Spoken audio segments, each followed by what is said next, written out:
you. You guys are an awesome audience. Yeah, what an incredibly beautiful film. And I'm sure the audience has a lot of questions. I'm going to start out. When Allison and I saw this film and the team saw this film, we just felt like it was just like a love story on so many levels, not just between Matt and Malcolm, but for politics, for neighborhood, and so much of that you brought out in this film. And I think it's, I was saying before in the last film and a couple of other films before that, this is so important. The 2024 election is coming and we really need to be paying attention. And I think your film really helps us, remember what happened, helps us understand what electability means, helps us understand that it's not just about, oftentimes just about a candidate you want to support, but it's a bigger, it's on a bigger level. It's the Democratic Party, it's all of those things that go into it. So can you just talk a little bit about what drew you to this story? Did you have a relationship with them beforehand and knowing them? And so if you can just share that with the audience. Sure, yeah, well first I want to thank you for having us here. Dr. Matt and Rep. Kenyatta really wanted to be here. Malcolm is trying to pass a budget in Pennsylvania, so couldn't be here for that. And we had some crazy thunderstorms in Philadelphia, and I was one of 2 flights that made it out today, miraculously. But Dr. Matt did not. Oh, hey. Sorry, it's a family. So yeah, I met Malcolm in probably 2009, thereabouts, at Temple University, which is where I went to college and where Malcolm went as well. It's also, as you saw in the film, in his home district in Philadelphia. I was working on a student TV show. It was like a SNL sort of thing at Temple, and he was the host of one of the episodes, actually. So he did like a monologue, the whole thing. And I just kept following his career. And fast forward, I think 2016, the first Women's March, the day after the inauguration, I brought my camera down to the Art Museum in Philadelphia. I was just about to leave, and they announced Malcolm Kenyatta up on stage to give a speech. I was like, oh, I haven't seen this guy in a while, might as well stick around. And I filmed this crazy, amazing speech that was like really powerful and very moving, and I sent it to him. I said, hey, if you're ever gonna run for office or do anything in activism or anything like that, I think it could be a really cool story to kind of follow your journey. Like, politics? Hell no. And fast forward to where we are today, and he decided to run, and we just kept in touch and made a short film in 2018 called Going Forward that was on the Atlantic. And I thought, what better time to pick it up when he decided to run for Senate. Yeah. So, yeah. I mean, it is all about that too, right? Like being at the right place at the right time, keeping those connections. He is an amazing, inspirational, charismatic speaker. Yeah. And we saw that throughout the whole film, and I loved the way that you edited together, the way that you caught those shots to really give us that feeling and sense of who he was, or is. And so now he's in the state senate. Hopefully he's going to run again. So what decisions did you make to sort of like balance the political part of this and the love story between Matt and Malcolm, which I think was integral to the story? Yeah, absolutely. So I didn't know Dr. Matt at all really before starting the film. That sort of came as I was filming with Malcolm, and I was at their house quite a lot, and we became friendly. And so I didn't really know how much that would be a part of the story. Obviously, as a filmmaker, you hope for as many dimensions as possible to come about as you're documenting over the course of years. But it just sort of, from seeing each other, he started letting me in on things. So the counter proposal, for instance, was him tipping me off, basically saying, hey, I'm going to pick up this ring, do you want to come along? I'm like, yeah. And then he said, hey, we're going to surprise him, can you come up with an excuse for why you're there and follow us so he's not tipped off to that? And the wedding, they texted me, I think December before their wedding, and said, hey, we're getting married in February. I was like, great, can we film? They were like, yeah, why do you think we're texting you? So it was really, they led that process of kind of this love story being told, and I think they realized the power of that and how important it is for, especially young Black queer men, to see their story and to see, you know, hey, there's so much you can be doing and there's no limits. Look at us, look at our story, and they saw how important that was. And you know, it's kind of been 100% approval rating on their relationship in the film, and I think that's really what separates this from other political documentaries that are out there, and it's definitely my favorite part of the film as well, their love story. No, I think absolutely. I think you're right. I think it's important that you see the whole of who he is, all of who Malcolm is, and he's very open and allowing you to be there. Those are those aha moments as filmmakers, right? Where you're like, oh, I got that shot. That's going to be great. It's actually really going to add to the film.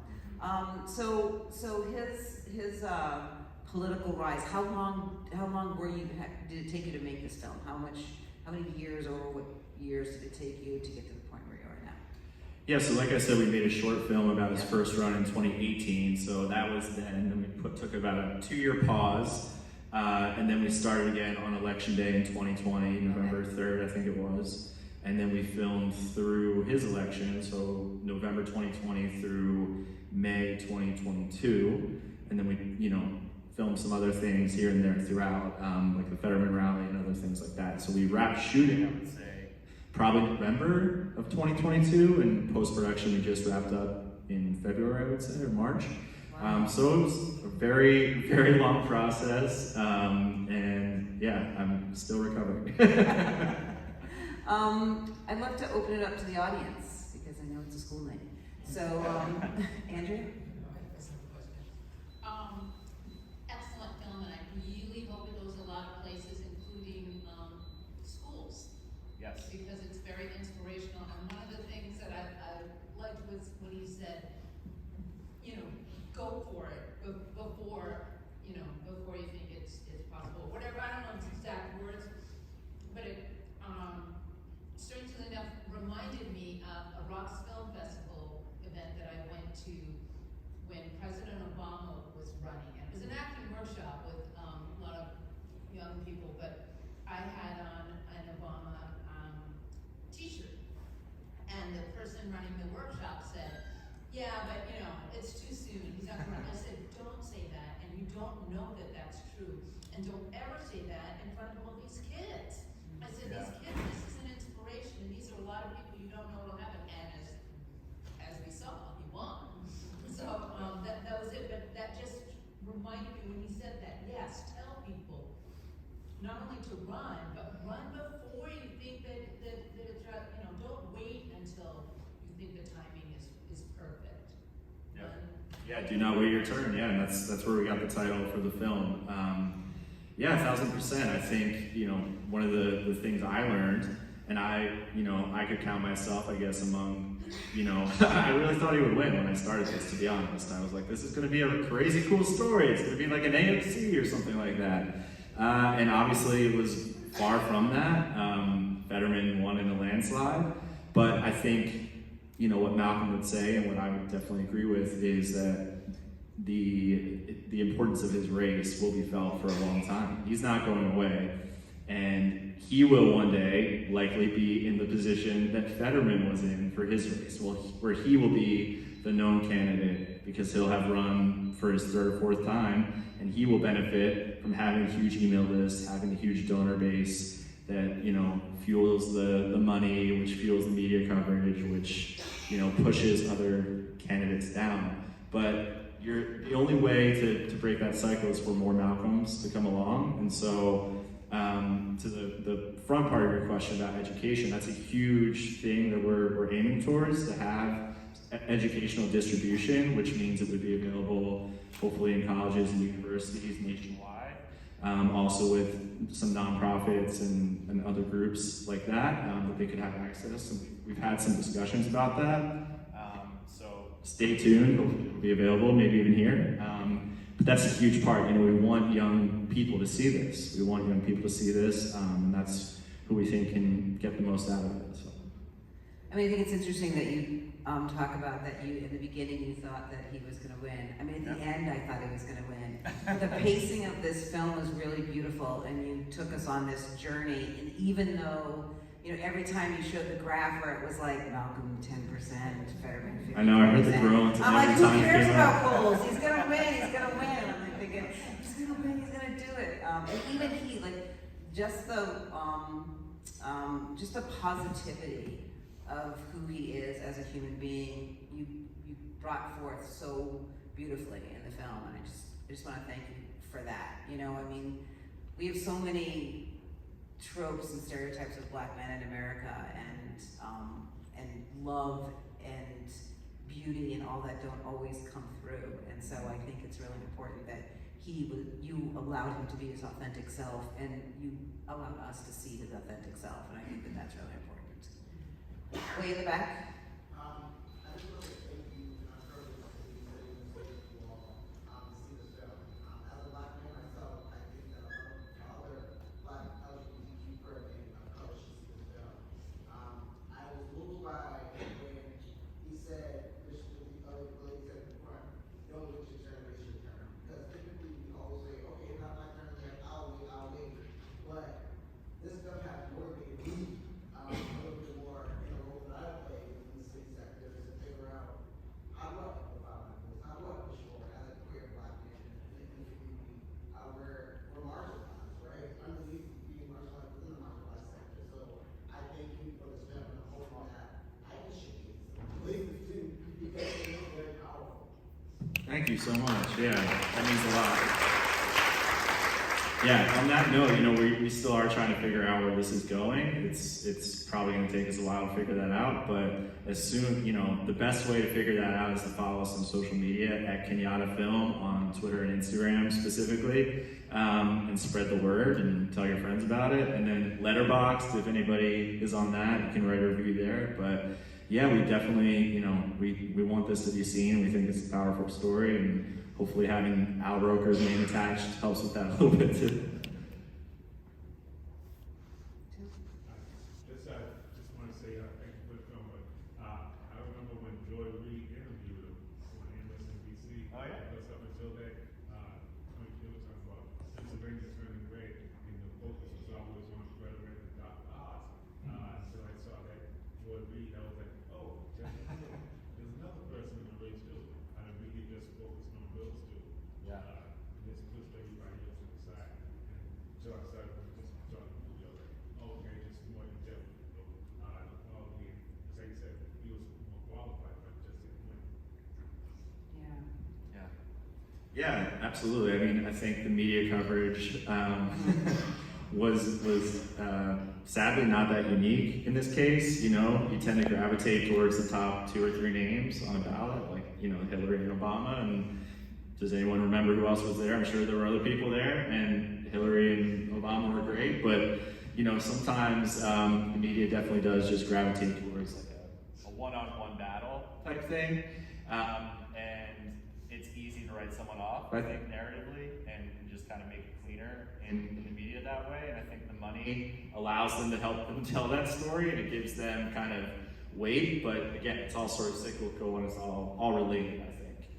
Yeah, and I think it was really interesting too that we saw that when Kenyatta lost to Fetterman, everybody knew that that Democratic candidate needed whatever they needed in order to beat Oz, and so then he just turned around and helped support that. I'm just wondering, as a director, I feel like the emphasis of your movie was definitely focused on having a positive outlook on Malcolm as a person, and so like when you're trying to create an authentic narrative around human being, there's so much complexity there, and how did you make your decisions around kind of which things you wanted to put in the movie, knowing that some people might take those things and really latch onto them as like ways to criticize him as a person? Yeah, I don't know. I don't know if I thought about that, to be honest. I think anytime I caught myself thinking about that, I would take a walk. Because I think if you get, you know, obviously you want to care for the people, the participants in the film. But I just tried to show him as we captured him, to be honest. And so what you see is kind of, that's who he is. He's, one thing that we're asked a lot when we've come to these film festivals is, the world sucks. Like, why are you, like, what's with the optimism? or whatever. And his answer is, you know, imagine waking up on January 6th. Oh, cool. Imagine waking up on January 6th and just having like all this anger to go storm a building. And like, what are you feeling as a person? And what he believes is the way you make change is through celebrating life and celebrating joy, while also, you know, talking about the serious issues that people are going through. And so I think it's very purposeful that he's, you know, a relatively positive and joyful person. We did have 200 hours of footage, so there were definitely some decisions to be made in terms of that, and it's just sort of like what's serving the story and what's pushing the story forward. I wish I could think of more specific examples to go to your question, but that's who he is. He's a really, you know, positive, energetic guy, kind of, you know, all the time. Yeah. I think that with another part of the film that I thought really hit me was the money part, the fundraising, Yeah. and how much, you know, we all hate how much politics and stuff, you know, how much money is so important to it. You probably got like 4 emails while you were sitting here, huh? Exactly, and I have seen him on TV, and I was always so impressed. And I'll see people, and sometimes I'll send money, and then of course I get slammed with a zillion other requests for contributions. But I'm wondering if there's more in that film that, because it really hit, like, you know, if you see somebody's really good, you should send some money, even though you hate to think that that's what it's all about. But at a certain point, that's what you can do. And I hate to, I was really hard to watch and think, as people did, I sent him anything, because when I saw that, you know, just to creep it up, and if people were really, so is there more in that film about that messaging, and how did you approach that piece? Yeah, I mean, there probably are, I don't know, but you could make a whole documentary about campaign finance. It's a mess.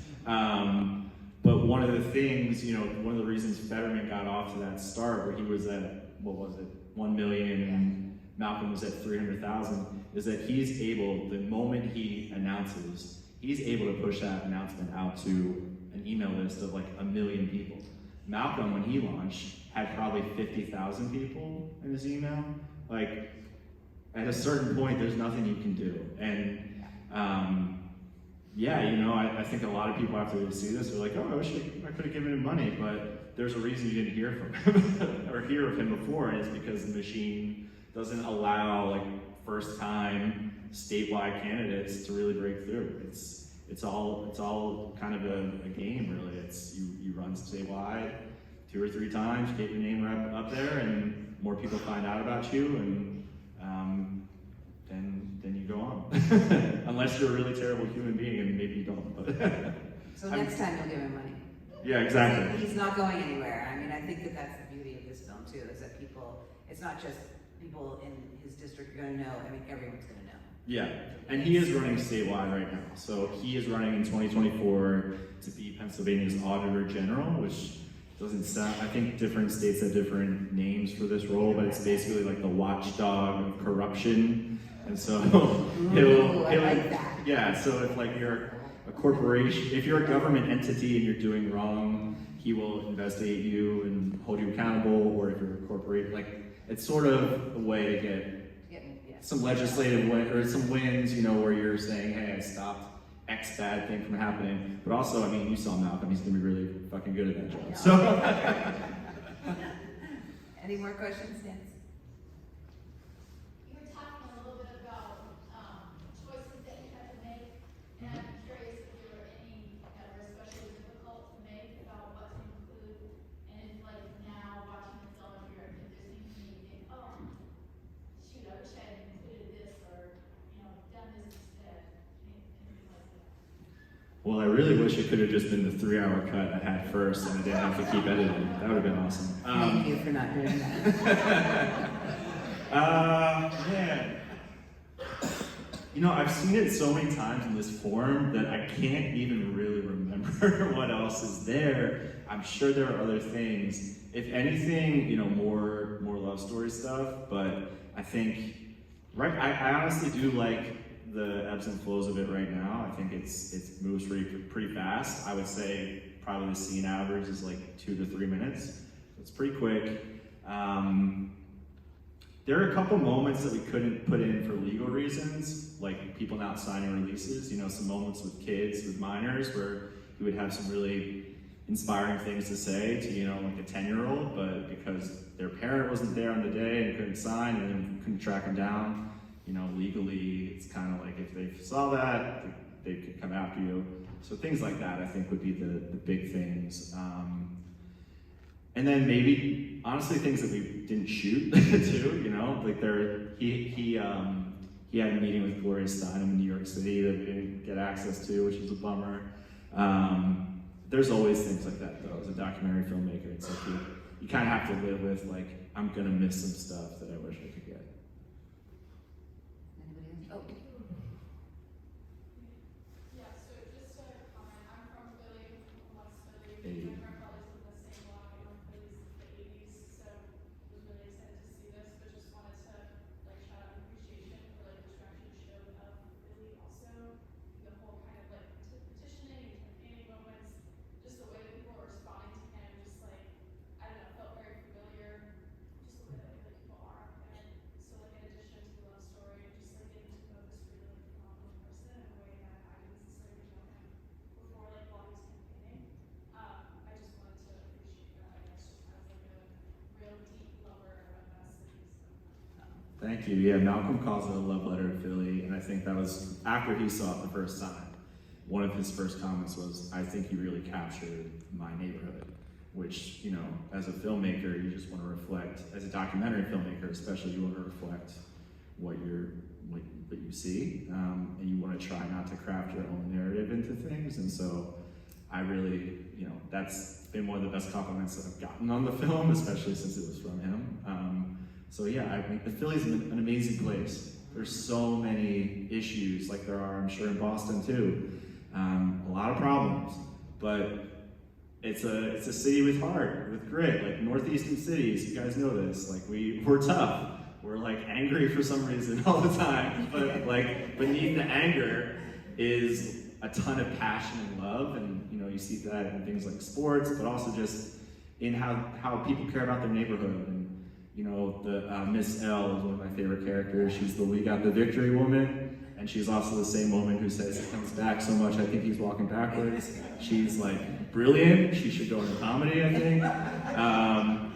But you know, people like that, I'll never forget meeting people like them, and I hope to, you know, keep them in my life too as well. Yeah, and I think that is a big compliment, because I do, you know, you worry, I'm sure, about like telling someone's story with your perspective, and that maybe it's not correct, but this really felt like a co-creation story that you all were doing it together. So, Yep. And that's what I was saying before about really capturing the authenticity of who these people were. So we don't have time for any more questions, but thank you all for coming. Thank you for coming. Thanks, everybody. Thunderstorms to come here to present the film to you. We wish you the best of luck with it. Anything we can do to help, we will absolutely do that. But thank you all for coming.